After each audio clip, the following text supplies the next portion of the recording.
Baik, terima kasih atas waktu dan kesempatan yang telah diberikan kepada saya. Saya atas nama Sisira Febriati Mengi dengan NIM 24140-239. Jadi di sini saya membawa topik tentang wawasan Nusantara. Jadi di sini juga saya membahas yang pertama, yaitu pengertian wawasan Nusantara. Jadi wawasan Nusantara adalah cara pandang sikap bangsa Indonesia mengenai dirinya sendiri dan lingkungannya dengan memprioritaskan persatuan dan kesatuan dari Sabang hingga Merauke sebagai landasan bagi pembangunan dan pertahanan negara. Dan yang kedua, di sini juga saya akan membahas tentang asas-asas wawasan Nusantara. Jadi asas-asas wawasan Nusantara itu bertumpu pada nilai bersama seperti kepentingan bersama, keadilan, kejujuran, solidaritas, kerjasama, serta kesetiaan guna memperkokoh kesatuan bangsa. Dan yang ketiga yaitu saya membahas tentang kedudukan wawasan Nusantara. Jadi menjadi pedoman bagi pemerintah dan rakyat untuk menjamin kesatuan politik, ekonomi, sosial, dan budaya itu adalah mempertahankan keamanan itu untuk guna menggapai cita-cita nasional. Dan yang di sini juga saya membahas tentang fungsi wawasan Nusantara. Jadi wawasan Nusantara berfungsi sebagai pandangan pembangunan, landasan ketahanan nasional, pedoman pertahanan dan keamanan negara, serta acuan bagi penataan dan pengelolaan daerah perbatasan.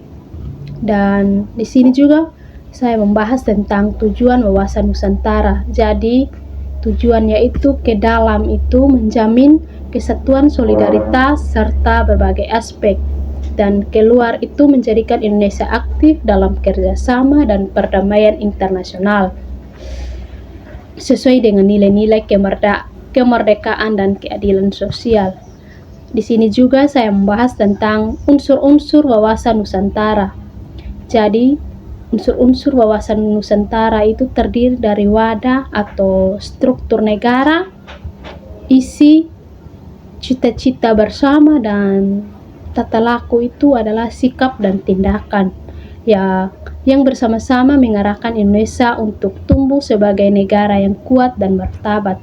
Dan di sini juga saya membahas tentang implementasi dalam politik dan ekonomi.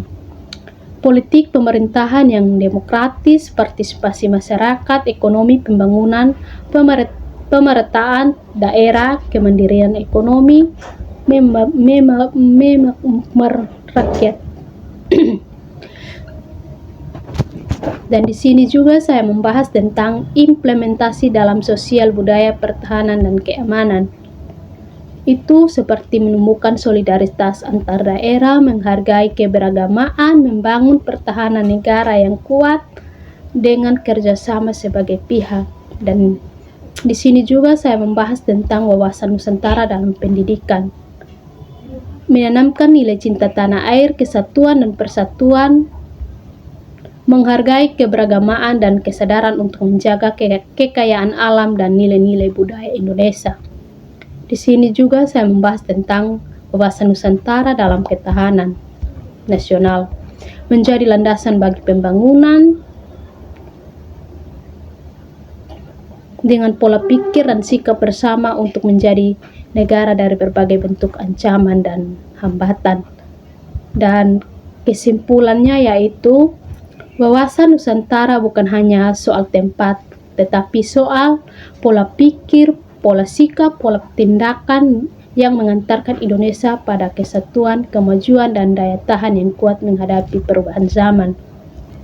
Dan di sini saya mencantumkan referensinya yaitu dari Lemhanas dan Kemhan Republik Indonesia yang menjadikan wawasan Nusantara sebagai landasan bagi pembangunan dan pertahanan negara. Baik, demikian yang dapat saya sampaikan. Terima kasih atas waktu dan kesempatannya.